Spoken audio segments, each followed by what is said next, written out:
Hello hi guys. तो आज अपन start करते हैं अपनी एक्सरसाइज एवरेज। ठीक है, अपन पढ़ रहे हैं वीडियो के जो स्पेशल बैच में है। तो अपनी 3-4 एक्सरसाइज इसमें अपन ने कर ली है। आज अपनी जो एक्सरसाइज है वो एवरेज है। ठीक है, बहुत ही शानदार एक्सरसाइज है और प्रत्येक मतलब वीडियो में तो आने ही है, बाकी हर किसी कॉम्पिटिटिव एग्जाम में जिसमें मैथ सिलेबस में होता है वहाँ पे एवरेज भी एक्सरसाइज होती है। ठीक है बच्चों, तो यहाँ पे देखो एवरेज जो अपना होता है नॉर्मली जो औसत अपना होता है, ठीक है, औसत।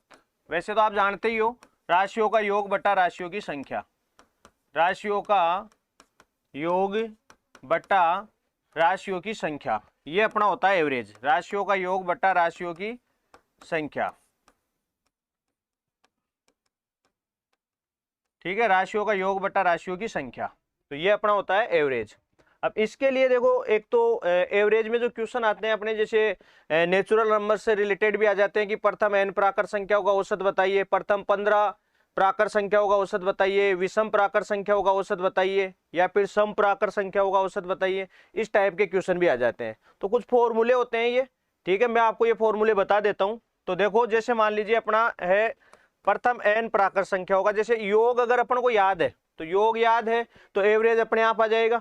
ठीक है, तो जैसे मान लीजिए प्रथम n प्राकर संख्या होगा, प्रथम n प्राकर संख्याओं का योग, ठीक है ना। ये जैसे मान लो अपने कैलकुलेशन में आ जाते हैं, और ऐसे भी डायरेक्ट ऐसे भी आ जाता है कि प्रथम n प्राकर संख्याओं का योग बताओ। ठीक है, तो प्रथम n प्राकर संख्याओं का योग का फॉर्मूला होता है बेटा n+1/2। ये होता है प्रथम n प्राकर संख्याओं का योग। ठीक है, अगर मान लीजिए मुझे एवरेज चाहिए, ठीक है, एवरेज चाहिए, तो अपना एवरेज क्या होता है बेटा, राशियों का योग बटा राशियों की संख्या।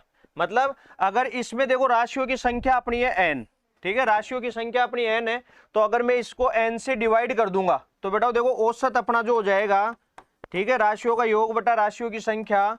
तो बेटा मैं जब इसको पूरे को अगर मान लो n से डिवाइड कर दूं तो देखो n से n कट जाएगा और मेरा जो औसत होगा वो n+1/2 आ जाएगा। तो बेटा प्रथम n प्राकर संख्याओं का जो औसत है वो आपका होता है n+1/2।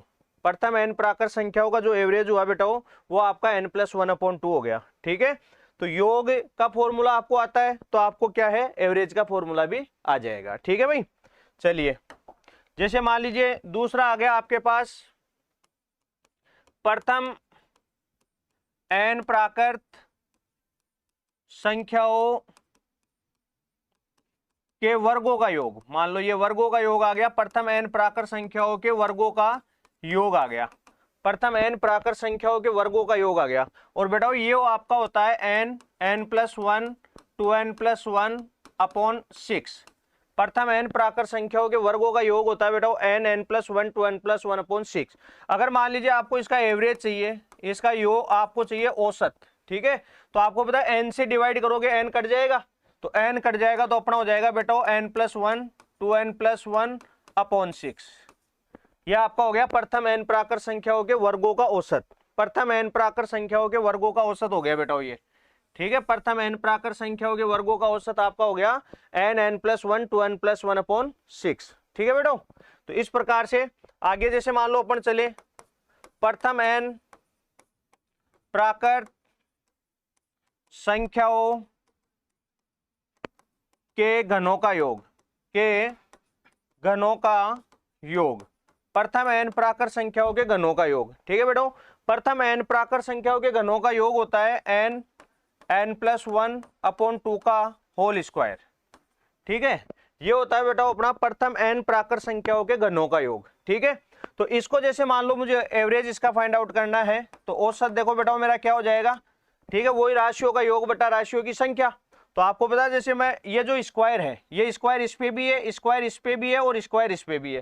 ठीक है, इन तीनों पे ये स्क्वायर है। ठीक है, तो जैसे मान लीजिए मैं इस पे ऊपर जैसे स्क्वायर करूंगा तो n का स्क्वायर हो जाएगा, और ये आपका n+1 का स्क्वायर हो जाएगा, और बट्टे में जैसे मान लो आपके पास 2 का स्क्वायर हो जाएगा। तो मैं आपको ऐसे बताऊं कि जैसे इसको तो अपन ऐसा करते हैं n+1/2, तो ऐसा का ऐसा रख लेते हैं, ये आपका n स्क्वायर बाहर आ गया, इस पे तो होल पे स्क्वायर लगा देते हैं, ये n स्क्वायर बाहर आ गया, n से डिवाइड करेंगे तो बेटा ये n कट जाएगा। ठीक है, मतलब आपका औसत हो गया n बाहर हो गया n+1/2 का होल स्क्वायर हो गया। ठीक है, तो यह आपका हो गया प्रथम एन प्राकृत संख्याओं के घनों का औसत। एन अपना बाहर है, n+1/2 पर होल स्क्वायर है। ठीक है, तो यह आपका क्लियर हो गया। ठीक है, पहला हो गया आपका प्रथम एन प्राकृत संख्याओं का, फिर उनके वर्गों का हो गया, फिर उनके घनों का हो गया। ठीक है, तो इस प्रकार से इससे रिलेटेड क्वेश्चन भी आ जाते हैं। अब देखो, जैसे मान लो अपने पास आ गया प्रथम एन समप्राकृत संख्याओं का योग। प्रथम एन समप्राकृत संख्याओं का योग, प्रथम एन समप्राकृत संख्याओं का योग होता है बेटा n+1। प्रथम एन समप्राकृत संख्याओं का योग होता है बेटा n+1। तो अगर यहाँ पे मैं औसत की बात करूं तो औसत हो जाएगा बेटा n का भाग दूंगा तो n+1 आ जाएगा। ठीक है, आपका प्रथम n समप्राकृत संख्याओं का औसत होता है बेटा n+1। तो अगर मान लीजिए मुझे औसत चाहिए तो n से डिवाइड करूंगा तो n कट जाएगा और आपका n+1 आ जाएगा। इसी प्रकार से मेरा हो गया प्रथम n समप्राकृत संख्याओं के वर्गों का योग।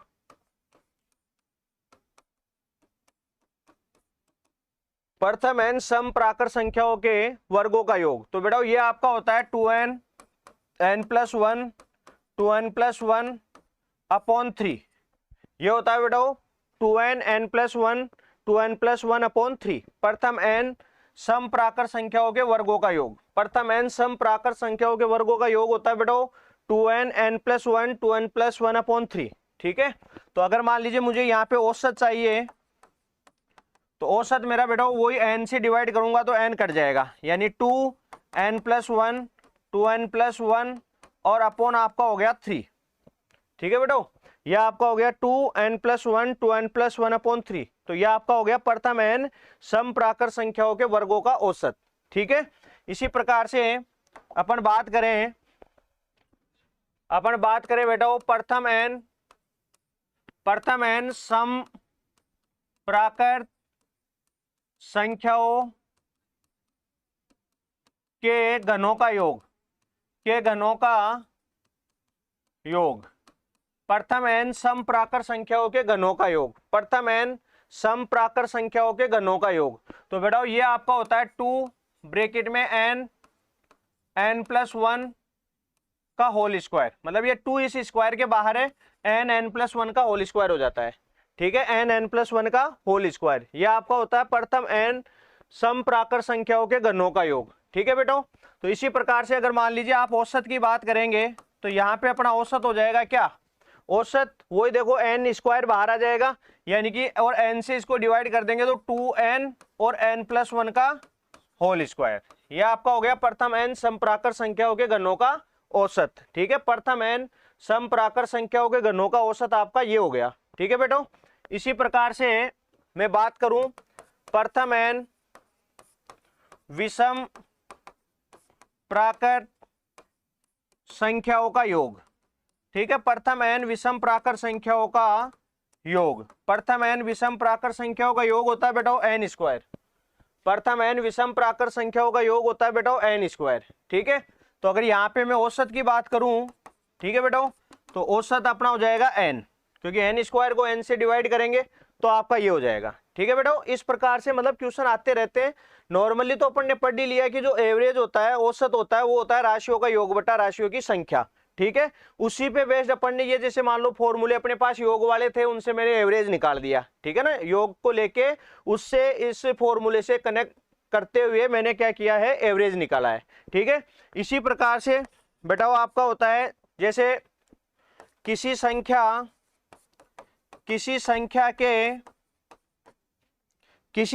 के प्रथम n गुणजों का योग ले लेते हैं पहले, n गुणजों का योग। ठीक है ना, किसी भी संख्या के प्रथम n गुणजों का योग। ठीक है बेटो, किसी संख्या के प्रथम n गुणजों का योग, तो n गुणजों का योग आपका हो गया बेटा संख्या n², संख्या इंटू n² और n+1, सॉरी यहाँ पे आपका ये नहीं आता है, संख्या इंटू n+1/2, संख्या इंटू n n+1/2। ठीक है बेटो, संख्या इंटू एन, एन प्लस 1/2, ये आपका होता है किसी भी संख्या के प्रथम एन गुणजों का योग। ठीक है बेटा, तो अगर मान लो आपको औसत चाहिए, आपको औसत चाहिए, तो बेटा ये क्या हो जाता है, आपका एन कट जाता है और अपना रह जाता है संख्या एन प्लस 1/2। किसी भी संख्या के प्रथम एन गुणजों का औसत हो गया बेटा वो संख्या एन प्लस 1/2। ठीक है ना, संख्या इंटू एन प्लस 1/2, तो ये किसी भी संख्या के प्रथम एन गुणजों का योग हो गया। ठीक है बेटा, तो ये अपने जैसे मान लो बेसिक कुछ फॉर्मूले थे। बाकी इसमें आपको ये पता ही है कि एवरेज में जैसे मान लो कोई भी संख्याओं का एवरेज अपना होता है, अगर प्रत्येक संख्या को कुछ बढ़ाया जाए या प्रत्येक संख्या को घटाया जाए या प्रत्येक संख्या को डिवाइड किया जाए या प्रत्येक संख्या को मल्टीप्लाई किया जाए, तो ये जो भी परिवर्तन होता है वो अगर मान लो ऐसे पूछ लिया जाए कि बताइए जो मूल एवरेज अपन को दे रखा है उस पर इसका क्या प्रभाव पड़ेगा, तो वो क्या है, अगर आप बढ़ा रहे हो तो उतना ही बढ़ जाएगा, अगर आप घटा रहे हो प्रत्येक संख्या को तो उतना ही घट जाएगा। ठीक है ना, इससे रिलेटेड भी क्वेश्चन आ जाते हैं, ये बेसिक इंफॉर्मेशन है, अपन को इसके बारे में भी पता होना चाहिए। ठीक है, तो ये अपने फॉर्मूले हैं।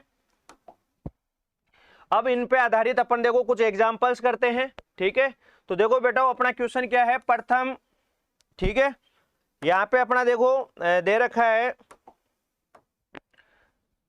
प्रथम 100 धन पूर्णांकों का औसत क्या होगा। आपको पूछा है बेटा 100 धन पूर्णांकों का औसत, प्रथम 100 पूर्णांकों का औसत पूछा है बेटा, है ना, प्रथम 100 आपको किसका औसत पूछा है, पूर्णांकों का औसत, धन पूर्णांक। तो धन पूर्णांक बेटा 1 से लेकर 100 तक हो जाएंगे, 1 2 3 अपने हो गए 100 तक। ठीक है ना, एक तरह से ये नेचुरल नंबर ही हो गए। ठीक है ना, धन पूर्णांक। ठीक है ना बेटा, पूर्णांक वैसे पूर्णांक का मतलब होता है आपका माइनस के अनंत से लेकर प्लस के अनंत तक की संख्या है, माइनस के अनंत से लेकर प्लस के अनंत तक की संख्या है वो आपकी होती है पूर्णांकों में। ठीक है, लेकिन यहाँ पे धन पूर्णांक बोला है। अब आपको पता है जीरो न तो नेगेटिव होता है न पॉजिटिव होता है, तो 1 से लेकर 100 तक हो गया, यानी आपका ऐसे मान लो 100 तक की प्राकृत संख्याओं का एवरेज हो गया। और आप अपन ने पढ़ा था फर्स्ट एन नेचुरल नंबर्स का जो एवरेज का फॉर्मूला था बेटा वो एन प्लस 1/2, अपन ने पढ़ा था एन प्लस 1/2। तो यहाँ पे हो जाएगा बेटा वो अपना 101/2, यानी कि आंसर आ गया 50.5।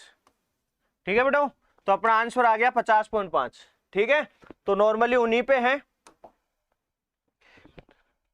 नेक्स्ट देखिए, यहाँ पे देखो 100 से कम सभी विषम संख्याओं का औसत क्या होगा।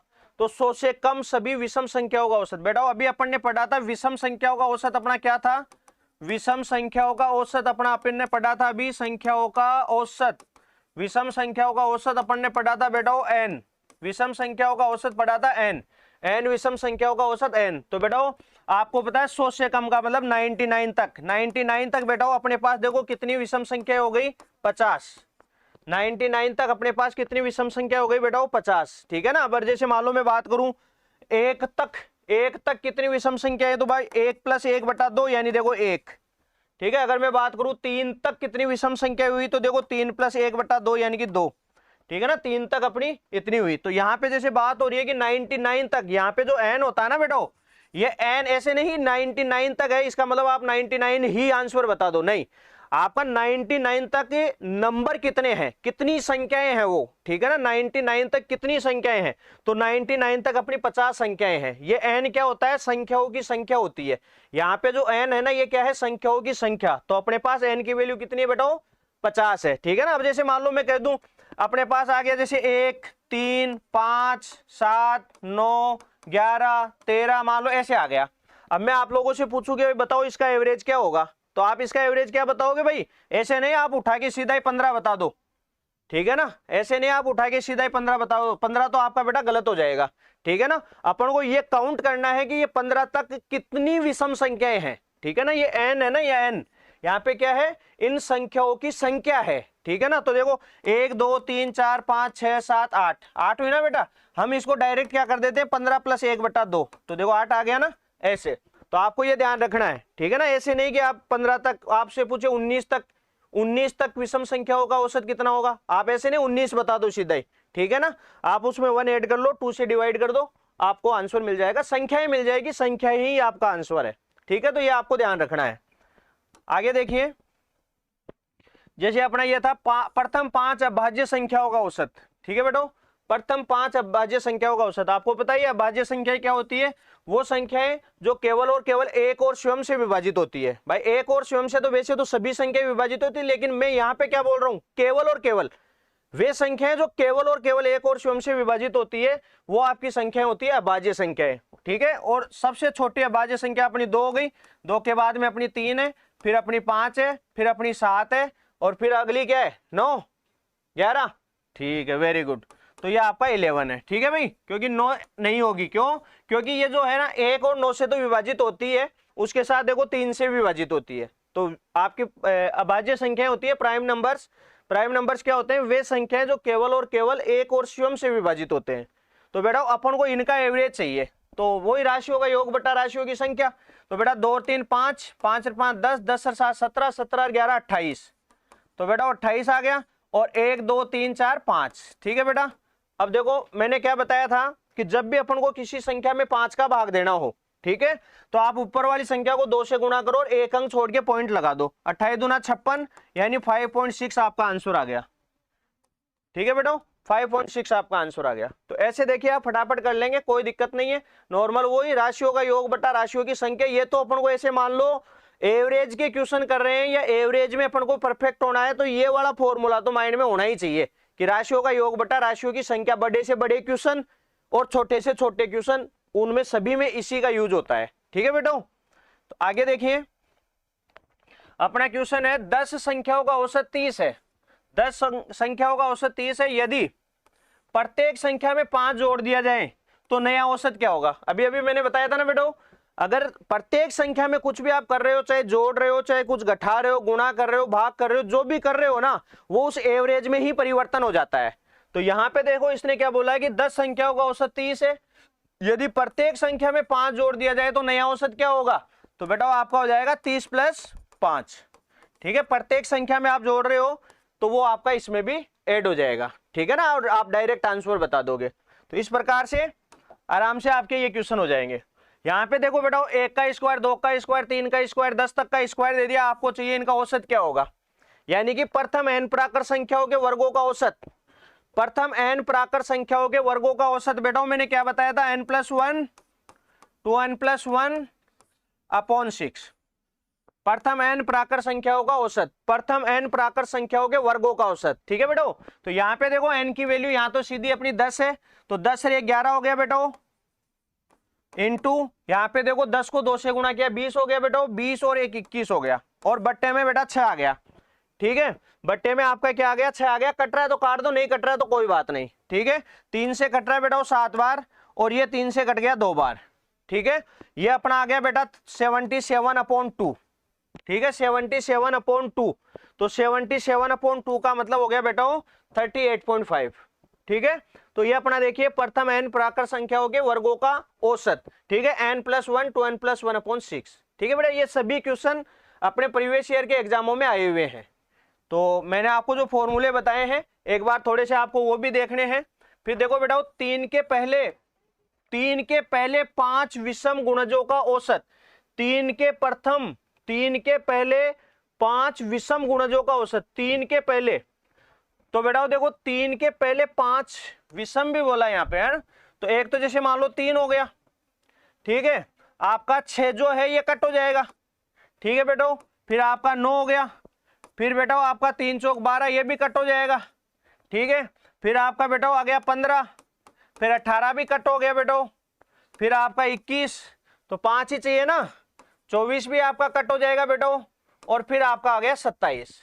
ठीक है ना, तो ये आपके देखो 1 2 3 4 5 हो गए।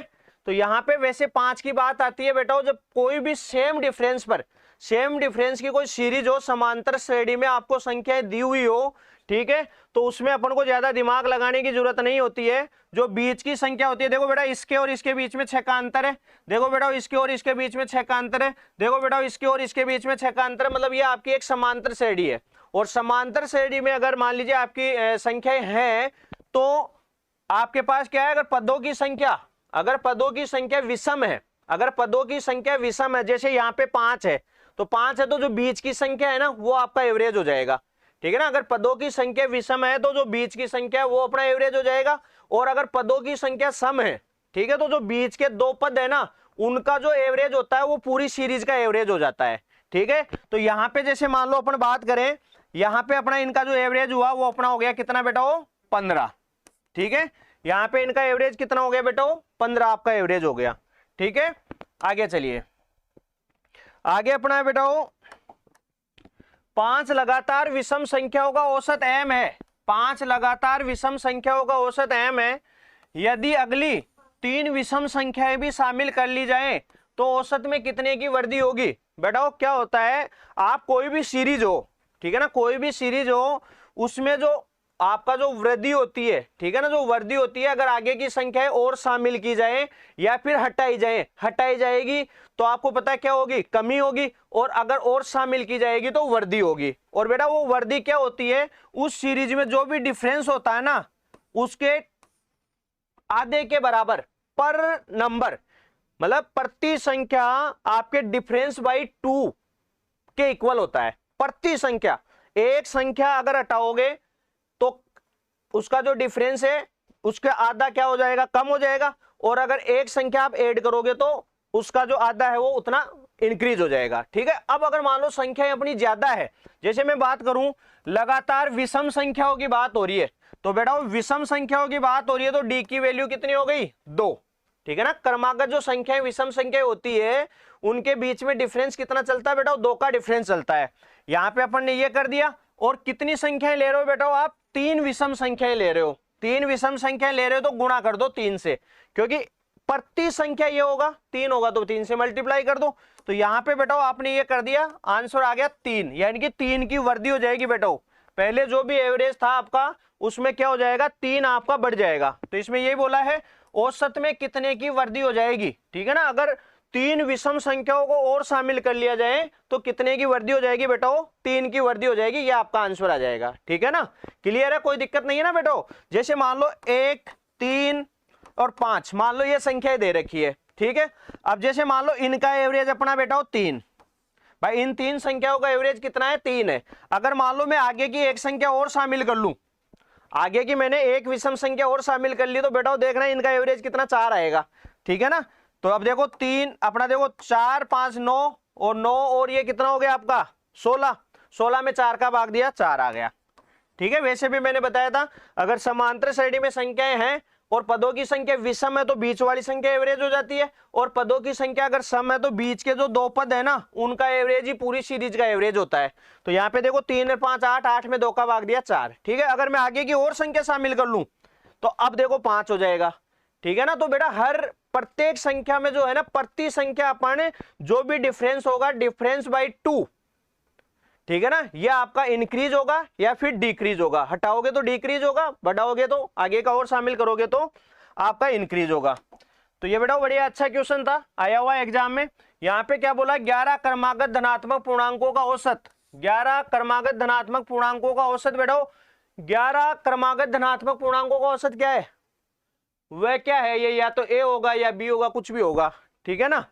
तो ये है यदि अंतिम 2 संख्याओं को हटा दिया जाए, यदि अंतिम 2 संख्याओं को हटा दिया जाए तो औसत में कितने की वृद्धि या कमी होगी। 11 धनात्मक पूर्णांकों का औसत यदि अंतिम 2, मतलब क्वेश्चन वही रिपीट हुआ है ना, क्वेश्चन ही है, 2 बार क्वेश्चन आ गया। तो यहाँ पे देखो बेटा सेम वही कहानी हो गई जो मैंने अभी बताया था आप लोगों को। भाई यहाँ पे क्रमागत पूर्णांकों की बात हो रही है, इसका मतलब डिफरेंस 1, तो डिफरेंस 1 है तो 1/2, 1/2। अब कितने हटा रहे हो, 2 हटा रहे हो, तो 2 से इसको गुणा कर देंगे। ठीक है। तो ये बेटा देखो कट गया, यानी कि 1 की क्या होगी, कमी होगी यहाँ पे, क्योंकि यहाँ पे हटाए जा रहे हैं। अगर आगे के और शामिल करते तो वृद्धि होती, ये हटाए जा रहे हैं, इसका मतलब अपना हो जाएगा 1 घट जाएगा। ठीक है ना। तो बड़े प्यारे क्वेश्चन है, आराम से क्लियर हो जाएंगे। आप इनको थोड़ा सा ढंग से देख लीजिए, और भी कोई दिक्कत आए तो फिर कमेंट कीजिए, आप कमेंट बॉक्स में कमेंट डालिए कि सर यहाँ पे दिक्कत आ रही है, फिर वहां से आपकी समस्या का समाधान करते हैं। ठीक है भाई। तो ये देखो 18 क्रमागत पूर्णांकों के समुच्चयों का औसत 22.5 है। ठीक है, 22.5 है। तो समुच्चय में सबसे बड़ा नंबर क्या होगा। ठीक है ना भाई। आपको देखो 18 क्रमागत पूर्णांकों के समुच्चयों का औसत, 18 क्रमागत समुच्चयों का जो औसत है वो अपना कितना दिया है बेटा, 22.5 दिया है। ठीक है, तो सबसे बड़ा क्या होगा बेटा, सबसे बड़ा अपन को चाहिए। तो सीधी सी बात है, इनमें से अगर मैं देखूं तो इनके हिसाब से तो अपना सीधा सा 31 आ रहा है। ठीक है भाई, इसके हिसाब से तो देखो भाई, अपन देखें यहाँ पे, आपको पता जो एवरेज होता है ना, एवरेज वो क्या होता है, बीच की संख्या होती है। एवरेज क्या होता है, बीच का नंबर ही होता है। तो एवरेज बीच का है। अब 22.5 तो अपना एवरेज ही हो गया, तो 22.5 आपका एवरेज हो गया। तो सीधी सी बात है, जो बड़ी संख्या होगी वो 22.5 से बड़ी ही होगी, 22.5 से क्या होगी, ज्यादा ही होगी। तो यहाँ पे अपना देखो ये आ जाएगा, है ना, क्या आ जाएगा, 31। और इसमें देखो बेटा क्या होता है वैसे, क्रमागत 18, तो 18 आपका जो है -1/2। ठीक है ना, तो ये हो गया बेटा 17/2, यानी कि 8.5। ठीक है, 8.5 देखो। ठीक है, तो ये अपना क्या होता है बेटा, देखो अगर आपको बड़े से बड़ा पूर्णांक चाहिए, मतलब n-1 कर दिया, n-2, n-1/2, जितनी संख्या है उसमें से एक घटाओ, 2 का डिवाइड कर दो, और जो आए। अगर बड़ी संख्या चाहिए तो देखो 22.5 में आपने क्या कर दिया, 8.5 को ऐड कर दिया तो 31 आ गया। ठीक है, अगर आपको छोटी संख्या चाहिए होती ना बेटा, ये चीज आपको हर जगह नहीं मिलेगी, इसको थोड़ा सा ढंग से देख लेना, ये आपको हर जगह नहीं मिलने वाली है। तो यहाँ पे अपना जैसे मान लो 22.5 माइनस 8.5, अगर छोटी की बात होती तो अपना 14 हो जाता, और अगर बड़ी की बात है तो अपना 31 है। ठीक है, तो ये बहुत अच्छी चीज है, बहुत शानदार चीज है, आप लोग इसको देखिएगा। अब देखो क्या बोला, 9 क्रमागत संख्याओं का औसत 20 है, 9 क्रमागत संख्याओं का औसत 20 है, तो सबसे छोटी संख्या ज्ञात कीजिए। देखो जस्ट वैसा ही क्वेश्चन आ गया ना, तो बेटा अपन क्या करेंगे, 9 - 1/2। ठीक है ना, 9 - 1/2, तो ये बेटा अपना हो गया 4। अब छोटी संख्या की बात हो रही है तो अपन 20 में से 4 माइनस कर देंगे। ठीक है बेटा, अगर छोटी संख्या की बात हो रही है तो 20 में से 4 माइनस कर देंगे, बड़ी की बात होती तो ऐड कर देते।